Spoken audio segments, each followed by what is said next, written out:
This is the Xbox One S. It's white, it's little, it's cute, and it's just a tiny bit more powerful than the old Xbox, the Xbox One. And let's face it, the original Xbox One had some problems. But the new One S scraps basically everything that we hated about the old Xbox and replaces it with a 4K Blu-ray player. All that's great, but should anybody really buy this thing? The Xbox One S is out now for $399 for a 2 terabyte model. Later this month, you'll also be able to buy a 1 terabyte model for $349 or a 500 gig model for $299. It will play all the same games and do all the same things as the old Xbox. But what a difference 3 years makes. The One S is 40% smaller, but it's actually smaller still because it doesn't need this insane, huge power brick that the old one needed. Instead, you just have this single, simple cord. The One S still needs room to breathe though. The grill on top is a fan vent, and there are more on the sides, but whatever, it just looks so much better. This robot white color is really nice, and you can also get an optional stand to mount it vertically. It comes with a 2 gigabyte model, but you gotta pay 20 bucks extra to get it for the cheaper versions. Now, there are some other differences besides the looks, so let's go through them really quick. First up is the controller. It's white, and it now supports Bluetooth, so it has a longer range and it's easier to pair with a PC if you want to use it there. And it also has a 3.5mm headset jack for your headphones. Second, the Xbox One S supports 4K video streaming, 4K Blu-rays, and high dynamic range.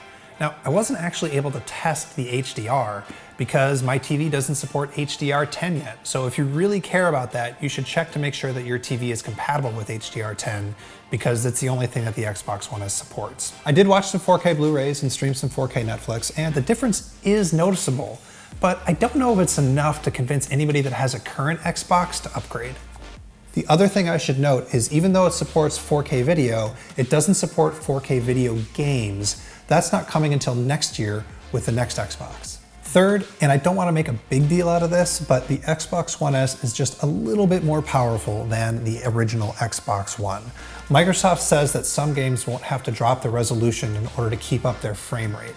But I didn't notice a huge performance difference when I was testing it, and in Mirror's Edge, for example, where I die all the time, load times were about the same. Lastly, there's no Kinect. If you have a Kinect and want to use it, you have to use this ridiculous adapter which requires its own power cord, and I wasn't able to test it.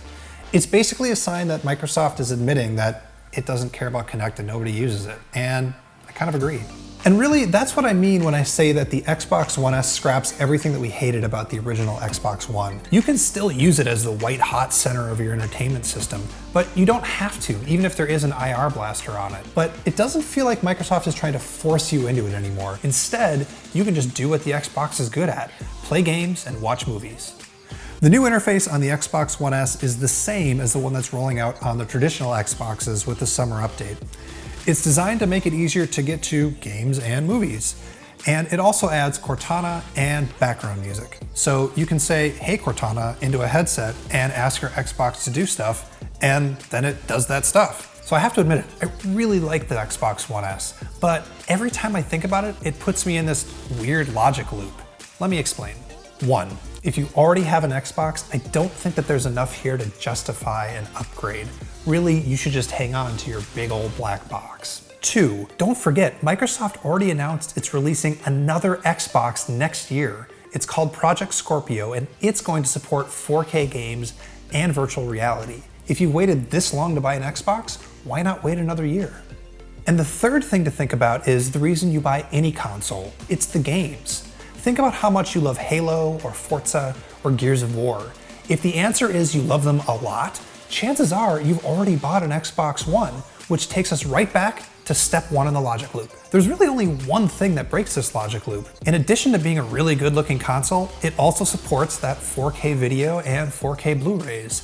And if you've been looking for a cheap 4K Blu-ray player, the Xbox One S could be it. But I don't know that enough people care that much about 4K Blu-rays to make this thing worth a purchase. But hey, at least it finally looks good next to my TV. I wasn't able at...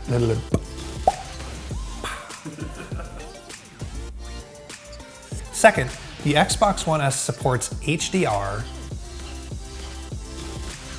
Yeah, HDR. Second,